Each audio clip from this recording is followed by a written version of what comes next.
இந்த பூசம் நட்சத்திரத்துக்கு பொதுவான குண இயல்பு அப்படின்னா இவங்க மனசை அவ்வளவு சீக்கிரமா புரிஞ்சுக்க முடியாது. இவங்க மனசுல என்ன நினைக்கிறாங்க அப்படிங்கறத அவ்வளவு சீக்கிரம் யாரிடமுமே வெளிக்காட்ட மாட்டாங்க. பொதுவா அடிப்படையில இவங்க அவ்வளவு சீக்கிரம் யாரையும் நம்ப மாட்டாங்க.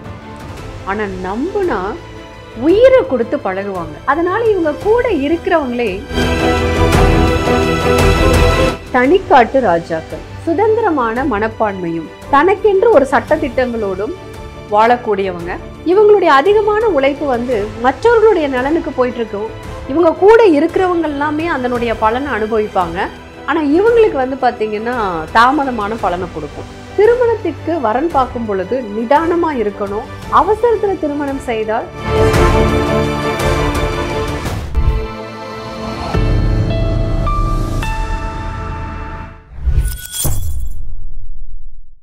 வணக்கம், வாழ்க வளமுடன். நான் கோட்டுமொழி சத்யா. இன்னைக்கு நம்ம அடுத்து பார்க்குற நட்சத்திரம் சனீஸ்வரருடைய பூசம் நட்சத்திரம். இந்த நட்சத்திரம் காலபுருஷனுக்கு 4வது வீடான கடகம் ராசியில நடு நட்சத்திரமா அமைஞ்சிருக்குங்க. இந்த பூசம் நட்சத்திரத்துக்கு தமிழ்ல கொடிருன்னு ஒரு பேர் இருக்கு.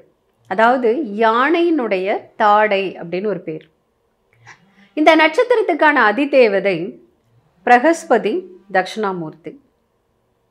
விலங்கு ஆண் ஆடு. மரம் அரச மரம். பறவை காகம். மலர் கருங்குவளை. இந்த நட்சத்திரத்தில் இருக்கிறவங்களுடைய பொதுவான குண இயல்பு அப்படின்னா இவங்க மனசை அவ்வளவு சீக்கிரமா புரிஞ்சுக்க முடியாது. ஆழம் மிகவும் அதிகம். இவங்க மனசுல என்ன நினைக்கிறாங்க அப்படிங்கிறத அவ்வளவு சீக்கிரம் யாரிடமுமே வெளிக்காட்ட மாட்டாங்க. அதனால இவங்க கூட இருக்கிறவங்களே இவங்கள முழுமையா புரிஞ்சுக்கிறதுக்கு காலங்கள் அதிகமாக தேவைப்படும். பொதுவாக அடிப்படையில் இவங்க அவ்வளவு சீக்கிரம் யாரையும் நம்ப மாட்டாங்க. ஆனால் நம்புனா உயிரை கொடுத்து பழகுவாங்க. அவங்களுக்காக எவ்வளவு வேணாலும் விட்டு கொடுப்பாங்க. அவங்களுக்கு ஒரு பிரச்சனை அப்படின்னு வந்துட்டா தன் பிரச்சனையை போல் பாவித்து அதுக்கு ஆறுதல் சொல்றது, தீர்வை கண்டுபிடிக்கிறது, தன்னால் முடிஞ்ச உதவியை செய்யறது, இப்படி எல்லாமே அவங்களுக்காக செய்வாங்க. விட்டு கொடுப்பாங்க, தியாகம் பண்ணுவாங்க, அவ்வளவு செய்வாங்க. ஆனால் அதிகமான மனக்காயங்கள், ஏமாற்றங்கள், துரோகங்களை சந்திக்கிறது இவங்க தான். இவங்க இயல்பாகவே யாருக்கிட்டையும் வெளியில் காமிக்க மாட்டாங்க இல்லைங்களா? ஸோ இந்த காயங்கள் இதெல்லாம் வரும்போது மனசலனம், மன உளைச்சல், மன தடுமாற்றங்கள், கண்ணீர் எல்லாமே இங்கே இருக்கும். கவலை, துக்கம் அத்தனையும். ஆனால் அடிப்படையில் அமைதியான சுபாவத்தை கொண்டவங்க அப்படிங்கிறனால யாருக்குமே இது தெரியாது. சரி, அப்போ ஆறுதல் கிடைக்கணும் இல்லைங்களா? இங்கே நம்ம பேசினாலே இங்கே கூட இருக்கிறவங்களுக்கு ஒன்றும் புரியறதில்லை. பேசாமையே ஒருத்தங்க புரிஞ்சுக்கணும் அப்படின்னா அது எப்படி சாத்தியம்? அதுவும் இன்னைக்கு இருக்கிற உலகத்தில். அதனால் இவங்களுக்கு ஒரு ஆறுதலோ அரவணைப்போ அவ்வளோ சீக்கிரம் கிடைக்கிறது இல்லைங்க. ஸோ அதை சொல்லுவாங்க, உள்ளே அழுகிற வெளியே சிரிக்கிறேன், நல்ல வேஷம்தான் வெளுத்து வாங்குறேன்பாங்கள, அந்த மாதிரி தாங்க இவங்களும் இருக்காங்க. ஆனால் இவங்கக்கிட்ட இருக்கிற ஸ்பெஷல் என்ன தெரியுங்களா? வேலையில் நேர்த்தி, பொறுப்பாக இருப்பாங்க, ரொம்ப பக்குவப்பட்டவங்களாக இருப்பாங்க. ஒரு வேலையை செஞ்சால் நேர்த்தியாக செய்வாங்க. அதே சமயத்தில் அடுத்தவங்களுடைய மனதை ஸ்கேன் பண்ணுற தினம் இவங்கக்கிட்ட அபரிதமாக இருக்கும். அடுத்தவங்களுடைய உணர்வுகளை புரிந்து கொள்ளுகின்ற தன்மையும் அதுக்கு ஆறுதலையும் தீர்வையும் சொல்லுகின்ற வல்லமையும் இவங்கக்கிட்ட அதிகமாக இருக்கும். அப்போது இவங்களை யோசிச்சு பாருங்களேன், எவ்வளவு நாலேஜ் இருக்குது, எவ்வளவு நல்ல மனம் இருக்குது. ஆனால் அத்தனையும் மற்றவங்களுக்கு தான் பயன்படும். இவங்களுக்கு போராட்டங்கள் தான்.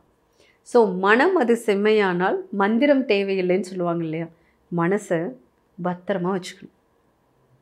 சரிங்க, இப்போது பூசம் நட்சத்திரத்தில் ஒரு கிரகம் இருந்தால் அந்த குடும்பத்தில் என்னவெல்லாம் இருக்கும் அப்படின்னு பார்க்குறப்போ இவர்களுடைய வம்சாவளியில் நீர்கண்டமானவர்கள் உண்டு.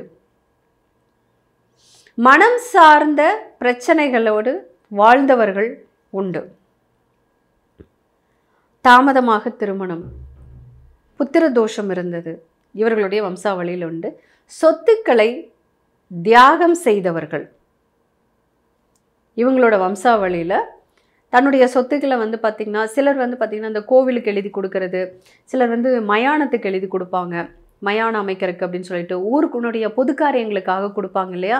அந்த மாதிரி இவங்களுடைய வம்சாவளியிலையும் தன்னுடைய சொத்துக்களை இவங்க தானமாக கொடுத்துருப்பாங்க. அதே போல் தத்து போனதும் தத்தெடுத்ததும் இவர்களுடைய குடும்பத்தில் உண்டு. ஸோ இது எல்லாமே வந்து இந்த பூசத்தில் ஒரு கிரகம் இருந்தால் இருக்கும். அதே போல் பூஜை செய்த குடும்பத்தை சேர்ந்தவர்கள் இப்போ காலங்காலமாக இவங்களுடைய குடும்பத்தில் வந்து பார்த்திங்கன்னா இந்த காவடி எடுக்கிறது, இல்லைன்னா விரதம் இருக்க, கிருத்திகை விரதம் வந்து நாங்கள் வழி வழியாக இருக்கிறோம், சஷ்டி விரதம் இருக்கிறோம்.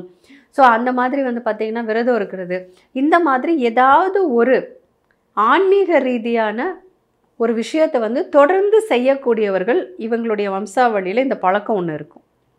சரி, இப்போது பூசம் நட்சத்திரத்தினுடைய முதல் பாதத்தில் பிறந்தவங்க எப்படி இருப்பாங்க?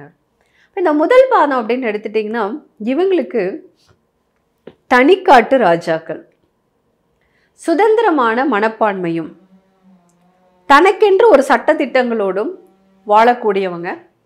இவங்க மன உணர்வுகளை யார்ட்டும் ஷேர் பண்ண மாட்டாங்க. ஆனால் பேச ஆரம்பித்தாங்க அப்படின்னா பாயிண்டாக தெளிவாக கோர்வையாக பாயிண்டில் அடித்து பேசுவாங்க. வேலை நேர்த்தி உண்டு, கடினமான உழைப்பு உண்டு, ஒரு வசதியான வாழ்க்கையின் ஒரு பற்று உண்டு. அதை அடையிறதுக்காக ரொம்ப கடினமாக உழைக்கக்கூடியவங்க. ஆரம்ப காலகட்ட வாழ்க்கை அப்படிங்கிறது இவங்களுக்கு உழைப்பு அதிகமாக இருந்தாலும் அதற்கான அங்கீகாரம் அப்படிங்கிறது கிடைக்காது. இவங்க தான் அந்த வேலையை செஞ்சாங்கன்னு கூட பலருக்கு வெளியிலவே தெரியாமல் போயிடும். அப்போது 4 பேர்த்துடைய வேலையை செய்து ஒரு வருமானத்தை, ஒரு வளர்ச்சியை பார்க்கின்ற சூழல் இவங்களுக்கு ஆரம்பத்தில் இருக்கும். அதுக்கப்புறமா அனுபவங்களை பெற பெற படிப்படியாக சீரான ஒரு வளர்ச்சியை இவங்க அடைவாங்க. அடுத்ததாக வந்து பார்த்திங்கன்னா இந்த பூசம் நட்சத்திரத்தினுடைய 2வது பாதம். இந்த பூசத்திலேயே வந்து மிக கடுமையான உழைப்பாளிகள் வந்து இவங்க தான். அதே சமயத்தில் இதே அளவுக்கு வேலையில் நேர்த்தியையும் இவங்க மற்றவங்க கிட்ட எதிர்பார்ப்பாங்க. அது இல்லாதப்போ வந்து பார்த்திங்கன்னா இது அவங்களுக்கு ரொம்ப கஷ்டமாக இருக்கும். அப்போ இவங்களை பொறுத்த வரைக்கும் என்னன்னா, மற்றவர்களிடம் வேலை வாங்கும் பொழுது இவங்க கொஞ்சம் நிதானமாக இருக்கணும். ஏன்னா இது அவங்களுக்கு ரொம்ப சுத்தமாக பிடிக்காது. இந்த மாதிரி ஒரு வாங்குகிற காசுக்கு கூட வேலை செய்யலையே, அதான் கூட பண்ண மாட்டேங்கிறாங்களே அப்படிங்கிற ஒரு எரிச்சல் வந்து இவங்களுக்கு உள்ளுக்குள்ளே இருந்துகிட்டே இருக்கும். ஸோ அதை கொஞ்சம் கொஞ்சம் பார்த்து ஹேண்டில் பண்ணணும். அதே போல் வந்து பார்த்திங்கன்னா இவங்களுடைய ஒரு இதில் சொத்துக்கள், பூர்வீக சொத்துக்கள் வந்து பார்த்திங்கன்னா பூர்வீக சொத்துக்கள் இருந்து அனுபவிக்க முடியாமல் இருக்கிறது, இல்லை சொத்துக்கள் பிரச்சனைகள் இருக்கிறது, சொத்துக்களையே வந்து பார்த்திங்கன்னா அப்படியே வந்து விட்டு கொடுத்து போட்டு வந்தது, இதெல்லாமே இவங்களுடைய குடும்பத்தில் இருக்கும். அதே போல் இந்த இவங்களுடைய குடும்பத்திலே வந்து பார்த்திங்கன்னா ஒரு சொந்த தொழில் அப்படிங்கிறது செய்து அதற்கு பிறகு திரும்பவும் அந்த தொழிலில் ஒரு ஏமாற்றத்தை சந்திச்சு திரும்ப வந்து பார்த்திங்கன்னா வேலைக்கு வந்துட்டு மறுபடியும் திரும்ப சில காலங்கள் கழித்து மறுபடியும் வந்து சொந்த தொழில் செய்தவங்க அப்படிங்கிறது இவங்களுடைய குடும்பத்தில் இருப்பாங்க. அடுத்ததாக பூசம் நட்சத்திரத்தினுடைய 3வது பாதம். இவங்க எப்படின்னா உழைப்பு அதிகமாக இருக்குங்க, வளர்ச்சி கம்மியாக இருக்கும். இவங்களுடைய அதிகமான உழைப்பு வந்து மற்றவர்களுடைய நலனுக்கு போயிட்டுருக்கும். இவங்க கூட இருக்கிறவங்க எல்லாமே அதனுடைய பலனை அனுபவிப்பாங்க. ஆனால் இவங்களுக்கு வந்து பார்த்திங்கன்னா தாமதமான பலனை கொடுக்கும். 2வது இந்த பூசம் 3வது பாதம் அப்படிங்கிறது திருமணத்திற்கு வரன் பார்க்கும் பொழுது நிதானமாக இருக்கணும். அவசரப்பட்டு ஒரு வரனை தேர்ந்தெடுக்கக்கூடாது. கொஞ்சம் அந்த தாமத திருமணமாக இருக்கிறது ஒரு அளவுக்கு நல்லது. அவசரத்தில் திருமணம் செய்தால் அது வந்து பார்த்திங்கன்னா மனசுக்கு ஏற்ற மாதிரி வரன் அமையாமல் இருக்கிறது, ஒரு குணப்பொருத்தம் இல்லை, சலசலப்புகள் இருக்கிறது, இந்த மாதிரி பண்ணிடும். ஸோ தாமத திருமணம்ங்கிறது இவங்களுக்கு நல்லது. அதே போல் இவங்களுக்கு ஆரம்ப காலகட்ட வாழ்க்கை அப்படிங்கிறது அனுபவங்களை நிறையா கொடுத்துட்ருக்கோம். அதற்கு பிறகு தான் வந்து பார்த்திங்கன்னா வளர்ச்சியை கொடுக்கும். பொதுவாக இவங்களுக்கு பிற்கால வாழ்க்கை, அந்த மிடில் ஏஜிலிருந்து இவங்களுடைய வாழ்க்கை வளர்ச்சியை கொடுக்கும்.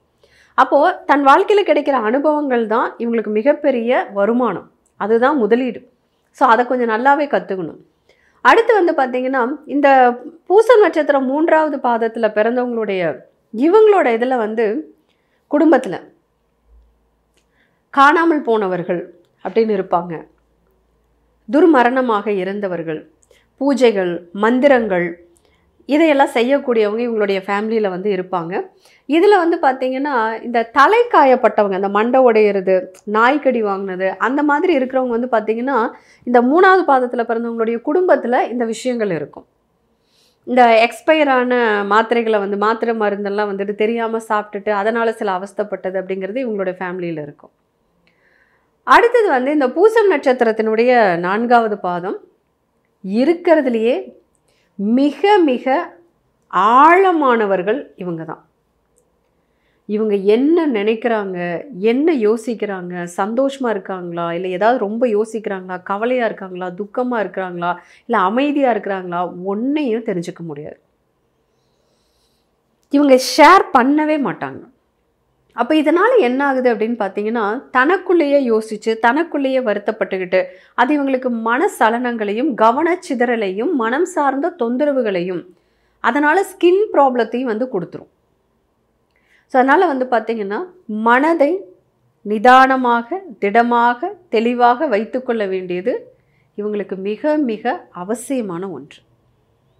அதே போல் பாசம் வைக்கிறதுல நிதானம் ரொம்ப ரொம்ப அவசியங்க. ஏன்னா இவங்க என்ன செய்வாங்கன்னா ரொம்ப அமைதியான டைப் வேறையா, இவங்க தன்னுடைய குணத்தோடு ஒத்து போகிறவங்க அப்படின்னு நினச்சி ஒருத்தங்க மேலே பாசம் வச்சா அபரிதமாக வச்சுருவாங்க. இந்த பூசத்துலேயே ரொம்ப ஆழமான பாசம் வைக்கக்கூடியவங்க இவங்க தான். அப்போ ஆழமாக காயப்படக்கூடியவங்களும் இவங்க தான். அதனால் வந்து பார்த்திங்கன்னா ஃபஸ்ட்டு ஒரு பவுண்ட்ரி வந்து செட் பண்ணிக்கணும். இந்த பவுண்ட்ரிக்குள்ளே யாரும் வரவும் கூடாது, இந்த பவுண்ட்ரி தாண்டி யாரையும் இவங்களும் வெளியில் வந்து போகக்கூடாது. அந்த ஒரு பரஸ்பர ஒரு இடைவெளி கொடுத்து பழகிறது இவங்களுக்கு ரொம்பவே நல்லது.